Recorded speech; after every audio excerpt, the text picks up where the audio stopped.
یو ورور پوښتنه کړې ده چې ویښتان په سر کې کرل څرنګه دي، یعنی بعضې انسانان په سر کې ویښتان کري، دا شرعا صحیح دي که نه؟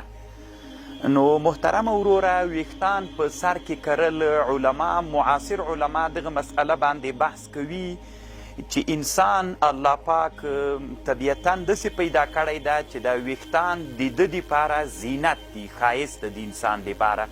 نو که د یو انسان د سر ویښتان ورک سول، دی راجیګ سو په سر کې نور ویښتان وکرل، دا بالکل جایز ده، ځکه انسان بیرته هغه عادي طبیعي حالت ته راګرځول دي. نو دا شرعا ناروا نه ده، جواز لري.